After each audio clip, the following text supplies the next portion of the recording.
Eh bien, bonjour à tous, c'est PC. Donc, vous êtes bien sur la deuxième partie de la vidéo pour se servir du logiciel Aurora 3D. Donc, je vous laisse tout de suite avec la deuxième partie de vidéo et je vous dis à de suite. Vous pouvez changer la couleur du texte. Par exemple, je vais le mettre en bleu, voilà, tout simple. Et là, le texte entouré, je le mets, par exemple, donc le texte entouré, c'est le 3D du texte, je vais le mettre en vert. Voilà, donc ça fait ignoble, hein, c'est hyper moche ce que je vous montre, hein, c'est juste pour c'est des exemples. Hein. Donc voilà. Ensuite, vous avez les textures. Dans tout ça, vous avez les textures. Donc qu'est-ce que les textures? Les textures, c'est ça. Vous voyez que là, ça change. Donc par exemple, je coche la case texte et je change la texture un peu style haut. Et là, vous voyez que ça change la texture de ma couleur. Vous avez d'autres textures ici, voilà, qui vont s'afficher. Hein. Vous avez plein d'autres textures ici en cliquant sur texture ou la petite flèche ici. Vous aurez d'autres textures. Ça, je ne vais pas vous montrer à quoi ça sert. C'est un peu plus compliqué. Je vous montrerai plus tard. Donc réflexion, hein, ça pour réflexion, le texte, c'est pour la réflexion du texte en fait. Hein, je sais pas comment vous expliquer ça. En gros, ça change un petit peu. Le miroir, c'est pareil. Le miroir, c'est un reflet, mais ça marche que pour le texte entouré, car en fait, l'effet miroir, c'est par exemple le 3D du P à droite se reflète dans le 3D du C à gauche. C'est un peu ça, quoi. Donc cela, je vais pas vous expliquer ça pour l'instant. Donc ensuite, troisième onglet qu'on voit, c'est l'onglet biseau ou biseau ou biseau, enfin biseau. Donc vous cochez la case texte puisque vous êtes sur un texte et non pas sur une forme. Et là, c'est la forme du 3D en fait. Par exemple, je veux celle-ci et vous voyez que ça change. Après, vous pouvez changer la taille, la hauteur, mais là vous ne voyez pas parce que c'est un texte et non pas une forme. Enfin, vous voyez, mais ça met du temps, quoi. Donc voilà, tout simplement. Ensuite, vous avez, alors ça, je sais pas à quoi ça sert. Je vois pas de différence. Ensuite, vous avez tout simplement la case ici forme, l'autre onglet que vous voyez, c'est forme. C'est la même chose que les formes ici, donc je ne vois pas d'intérêt à avoir mis ça ici. Ensuite, vous avez le design. Alors le design, c'est un peu compliqué, donc je vais vous expliquer juste une seule chose sur le design. Donc là, le design, tout ça, à partir de fossé, on ne s'en sert pas. Donc tout ce qui est en dessous de fossé ici, on ne s'en servira pas. C'est beaucoup trop compliqué. Par contre, vous avez ici le petit réflexion qui permet, comme vous le voyez, de mettre un reflet en dessous du texte et donc de choisir la distance si vous le voulez près de votre texte ou loin. Donc je vais le choisir par exemple ici. Et le fade, c'est un peu le foncé du reflet. Voilà, donc voilà. Donc si vous le voulez comme ça, vous pouvez le mettre comme ça, c'est comme vous le voulez. Ensuite, l'onglet que vous voyez en dessous, c'est l'onglet animation. Donc l'onglet animation, je vais vous l'expliquer vite fait. Donc l'onglet Light Animation, c'est tout simple, c'est quand vous faites play, vous voyez que voilà, vous voyez que ça bouge, mais c'est vraiment, je trouve pas ça super joli. Vous pouvez remettre à 0. Et quand vous décochez, ça ne bouge absolument pas. Voilà. Ensuite, si vous voulez mettre une animation sur votre texte pour qu'il puisse bouger ou etc., vous avez tout simplement dans style aucun et par exemple swing. Donc je vous laisserai les explorer après. Je vais mettre tourner plutôt. Donc j'ai dit swing alors que j'ai coché beat, hein, je sais, je me suis bourré. Je vais mettre tourner tout simplement. Le retard, alors le retard qu'est-ce que c'est? Par exemple si vous cliquez là, ça commence à 0 secondes à tourner. Et là si je mets retard 1 seconde, il ne tournera pas et arrivé à 1 seconde, il tournera. C'est bête hein, mais c'est comme ça. La pause, je vous expliquerai ça dans d'autres tutos. Et la longueur, alors la longueur qu'est-ce que c'est? C'est la longueur à laquelle ça dure. Par exemple là, ça tourne pendant 3 secondes. Enfin ça tourne pas pendant 3 secondes. Si c'est ça, ça tourne pendant 3 secondes. Et donc là je veux que ça tourne pendant 1 seconde. Et là ça sera beaucoup plus rapide. Voilà, enfin c'est vraiment comme vous voulez. Donc après l'onglet qu'on voit au suivant, c'est tout simple, c'est l'onglet Light, ici présent. Donc l'onglet Light, qu'est-ce que c'est? C'est la lumière. Si vous voulez modifier la lumière, vous cliquez tout simplement sur modifier la lumière. Et là vous voyez que vous pouvez changer l'angle des lumières. Donc ça c'est simple, hein, alors, voilà quoi, c'est vraiment assez simple à modifier. Après vous faites ça comme vous le voulez. Et si vous voulez plus modifier la lumière, vous cliquez tout simplement ici. Vous pouvez modifier aussi cette flèche là qui est la lumière du dos. On peut la mettre là par exemple. Donc vous pouvez cliquer ici sur modifier la lumière pour après que ça sorte de là en fait. Et si la lumière ne vous plaît pas, vous cliquez tout simplement ici sur reset par défaut. Après vous avez ici, c'est pareil, toujours la lumière. Donc vous faites modifier la lumière. et c'est pour changer la couleur de la lumière. C'est un peu bizarre, enfin moi je m'en sers pas trop. Ensuite, qu'est-ce que je peux vous dire de plus? Vous avez d'autres outils que je vais vous montrer tout de suite. Alors ici c'est un peu les mêmes outils que ce que je vous ai déjà montré, à part qu'ils sont en haut. C'est un peu ça quoi, tout ça là c'est les outils que je vous ai déjà montré. Ensuite ça c'est pas mal, c'est pour changer le fond, la couleur du fond de l'arrière-plan. Donc par exemple je vais mettre celle-ci, même si elle est moche, hein, c'est juste pour des exemples. Ça change la couleur du fond. Et le gardien, alors qu'est-ce que c'est le gardien? C'est bien comme ça qu'on dit? Non, gradient, pardon, qu'est-ce que je dis? Gardien. Donc c'est tout simple, c'est pour modifier la lumière. Donc par exemple je vais mettre comme ça, hein, tout simplement vous pouvez changer les couleurs comme ça. Et ça mettra un arrière-plan en rose ou rouge avec une lumière un peu plus foncée sur les extrémités de l'écran. Qu'est-ce que je peux dire de plus? Oui, vous avez des commandes toutes simples. Par exemple là je vais agrandir mon texte. Vous voyez, j'ai agrandi mon texte, mais ça ne me plaît pas.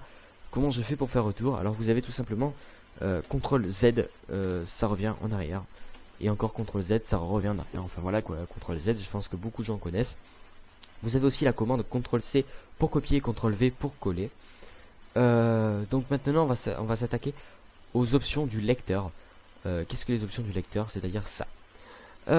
Donc les options du lecteur, si vous cliquez sur n'importe quoi, une forme ou un texte, vous voyez qu'ici il y a ceci. Si vous cliquez droit, vous voyez que c'est ajouter une image clé ou supprimer une image clé. Donc ça s'appelle une image clé. Donc là, l'image clé, c'est que le texte reste comme ça. Donc si vous avancez votre curseur, par exemple à 1 seconde, et que vous faites tourner comme ceci le texte, et ben vous voyez que ça aura créé une autre image clé à 1 seconde. Et si je reviens en avant, en fait, le texte à la première image clé est comme ça, sans bouger.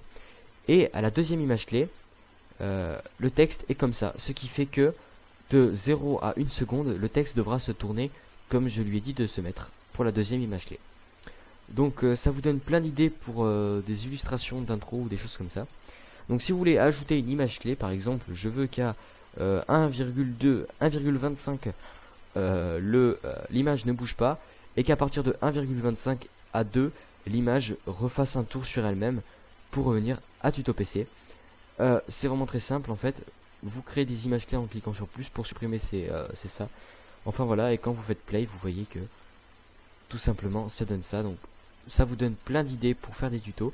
Alors après je pense que tout ça connaissent, hein, ça c'est play, arrêtez pour avancer de chapitre. Alors ça c'est des caméras, c'est un peu trop compliqué tout ça, je vous expliquerai ça dans d'autres tutoriels beaucoup plus approfondis. Ça c'est pour revenir en arrière, et ça c'est pour sélectionner des images clés. Donc voilà, maintenant vous avez les outils pour créer votre intro, les outils pour enregistrer. Donc ça c'est pareil, c'est couper, ça c'est copier, non, si c'est copier, et ça c'est coller, ça c'est supprimer. Ça c'est, je vous expliquerai ça plus tard. Alors ça c'est pour ouvrir un dossier ou une photo ou quoi pour la mettre sur le fond d'écran. Et ça c'est pour enregistrer, pour créer un nouveau tuto, enfin un nouveau tuto, pour créer une nouvelle intro, un nouveau logo ou quoi que ce soit. Donc ça c'est en cliquant droit dessus. Tout simplement ça c'est pour enlever par exemple cette barre là ou tout ça. Je vous laisserai découvrir. Ça c'est la taille de rendu, donc c'est ça en fait. Je vous montrerai ça juste après. L'outil, alors l'outil vous choisissez votre langue ou quoi que ce soit. Donc moi j'ai coché français. Le moteur de rendu, alors le moteur de rendu je vous conseille de cocher, donc je sais pas pourquoi il était coché sur DirectX. Je vous conseille de cocher OpenGL. Alors pourquoi OpenGL? Donc ça va me restart, donc je ferai ça plus tard, hein, je le relancerai plus tard. En fait OpenGL est un moteur de rendu mieux que DirectX, parce qu'en fait DirectX a été créé, donc je vais vous expliquer ça vite fait et en gros. DirectX a été créé par Microsoft, et Microsoft le met dans tous les logiciels possibles de votre ordinateur qui utilisent DirectX, parce que c'est lui qui l'a créé. OpenGL n'a pas été créé par Microsoft, donc il est secondaire. Il y a plein de jeux qui tournent mieux avec OpenGL et non pas avec DirectX, et Microsoft fait sa pub et dit aux jeux de tourner avec DirectX. Donc aide, ça c'est pas besoin de vous expliquer cet onglet. Ensuite vous avez fichier, donc fichier c'est à enregistrer sous, et enregistrer et enregistrer sous. Donc c'est tout simple, c'est les mêmes choses que ça, donc je vais vous expliquer qu'est-ce que c'est. Alors c'est tout simple, enregistrer. Donc on commence d'abord par enregistrer sous. Ça va enregistrer le logiciel comme tel. c'est-à-dire comme ça, avec les images sous et tuto PC et tout ça, tout ce que j'ai fait dessus. Ça va l'enregistrer là où vous le voulez. Et donc après je rouvre le fichier, donc ça reviendra comme là tout de suite, comme je suis là. Donc avec tuto PC et mon tuto PC qui va faire un tour sur lui-même. Et si par exemple je change la couleur de mon texte et que je fais enregistrer, quand je rouvrerai la chose que vous avez enregistrée en enregistrant sous, ça rouvra comme vous l'avez modifié. Donc après tout ça ce sont des choses que je vous ai déjà montré. Donc après vous avez export image. Donc ça on s'en fout, ça c'est inutile. Export image, donc qu'est-ce que export image? C'est très simple, export image ce sera pour par exemple je veux enregistrer, je veux pas enregistrer une intro, je veux enregistrer un logo. Et ben c'est tout simple, vous faites export image et ça exportera la photo. Comme vous le voyez ici, ça exportera la photo. Ça faut vraiment une carte graphique super puissante, donc je vous conseille pas de le faire. Donc là ça exportera une photo. Donc par exemple vous pouvez modifier la taille de votre photo. Donc à la place de custom ici vous mettez photo. Après vous la mettez par exemple, là elle sera en horizontal, là en vertical. Donc je vais la choisir ici. Ce sera une super grande photo. Vous voyez que les pixels elle est de 3000 sur 2400. Donc ça fait par exemple une photo de background de YouTube par exemple. Ça peut être pas mal. Vous cliquez tout simplement sur OK, ça va vous demander où vous voulez l'enregistrer et vous l'enregistrez là où vous voulez. Ensuite vous avez ce deuxième outil, c'est exporter une animation.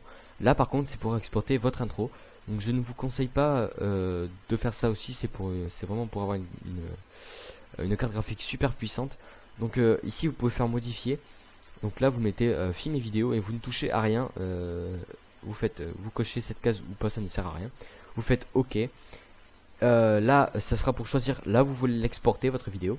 Là après vous ne touchez à rien. Ça ce sera pour les FPS que vous mettez. Donc je vous conseille celle-ci. C'est les FPS que vous avez au cinéma. Donc je vous conseille celle-ci. Et là vous faites tout simplement OK. Et ça exportera. Voilà, là ça me demande où je veux l'exporter. Et ça exportera votre vidéo. Donc voilà, c'est la fin de mon petit tutoriel. J'espère qu'il vous aura plu, j'espère qu'il vous aura aidé. Je vous invite à vous abonner à ma chaîne, à liker la vidéo, à partager cette petite vidéo qui était un peu spéciale par rapport aux autres. Je vous invite à regarder mes anciennes vidéos et je vous dis bye, à une prochaine fois.